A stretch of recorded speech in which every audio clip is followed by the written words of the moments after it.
Hey, welcome to Cody in the Cinema. I saw that I Know What You Did Last Summer got a remake. Jennifer Love Hewitt is back in the film, and I believe Freddie Prinze Jr., yeah. In the original, these teenagers have an alcohol-related incident, and they plow over somebody, and then they try to hide the evidence, but somebody remembered.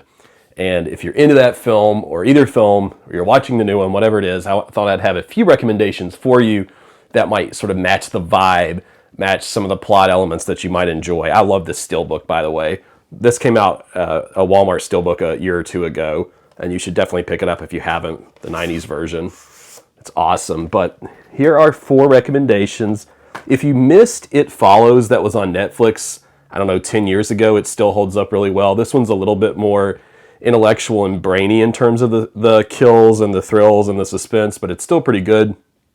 It's about a plague or a demon or a spirit that follows people from partner to partner. So if you have a dalliance with someone or an exchange, perhaps, then you'll pass on the demon and it will follow you, and it will follow you. And there are some great jump scares in here. And I think this is essential viewing in the teenage slasher category because it sort of plays around with the formula a little bit. But if you don't want anything smart and intellectual, and you just want to feel a little bit, like a regular old slasher, there is one that I really recommend on here anytime I can.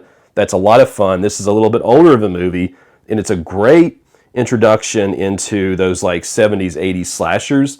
This is called Sleepaway Camp, and there's this boating accident that happens for this young girl named Angela that she has to live through, and years later, she's taken to a sleepaway camp with lots of dark and twisted and demented counselors and different things, and someone is on a serial killer spree. This one's really entertaining and really well filmed, and I like the visual style of it quite a bit, and there's lots of comeuppance in the film that I think you'll like. You'll especially like how the killer is revealed, I think, throughout the film. It's a little bit better than some of the Friday the 13th movies and has a similar vibe. I don't like it as much as like Friday the 13th, say, Part 4, but it's pretty good at what it does, and it has some awesome slasher kills if you haven't seen it. There's one that's a little bit under the radar that I talk about every so often, and you may not have heard of this if you're into some of the more conventional picks within this genre, but this is sort of a Western, sort of a horror film, kind of an action film. It's a lot of different genres put together, and it's just plain creepy and disturbing at times. This is called Tourist Trap.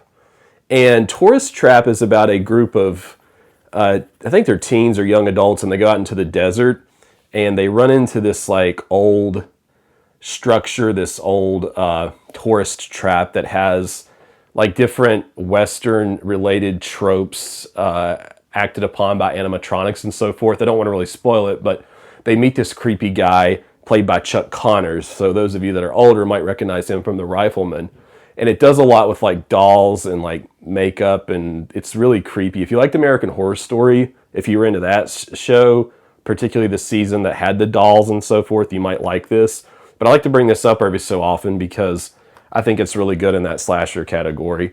Really creepy. It's a little bit uneven. Parts of it aren't very interesting, but when it works, and it works really well. So sometimes people haven't heard of that. But if you want to go off the deep end and watch something truly egregiously awful that I love, and that matches the vibe of the water killer kind of vibe, because I Know What You Did Last Summer really has a good mix of like water and serial murderer. Okay, if you want something that's not that high quality, I recommend Sting of Death. You can get this from Arrow Video, and the back of this comes with also the Death Curse of Tartu. This particular disc did out of this William Griffey set. Dare you venture into the dark heart of Florida's swamplands to brave this terrifying and titillating creature feature double bill? But the one I'm talking about is the Sting of Death. So these group of teens at a pool party are being menaced by someone who looks like he could be a jellyfish man. And it's as bad as it sounds, but it really does make you feel like something weird and kooky is going on in the Florida Everglades. So it might be a good, if you're on a spring break trip or something, or you're on a summer vacation to the beach, you might have fun watching Sting of Death. It's not the best. The acting's terrible, but like it's kind of fun to watch if you're into these like teen slashers or water related horror. You might have a good time with it.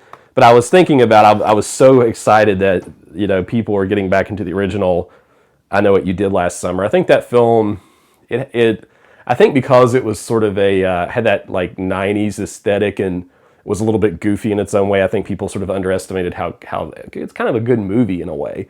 It has a lot to say about how like the choices we make seem like they don't matter when we're younger, and it seems like we can get away with anything and that we're invincible when we're young, when in reality, over time, those decisions and those choices catch up with us. And it can be funny, it can be corny, it can be a lot of just a good time. I've seen it a few times and really surprised how much I liked the original I Know What You Did Last Summer. But if you like that film or the new one, you'll have to let me know in the comments your thoughts on some of these that I've picked. But it was kind of nice to see a classic like this sort of back in the spotlight. If you do me a favor and click the like button and subscribe if you haven't, I'd appreciate it. And you'll always find a home here for movies at Cody in the Cinema.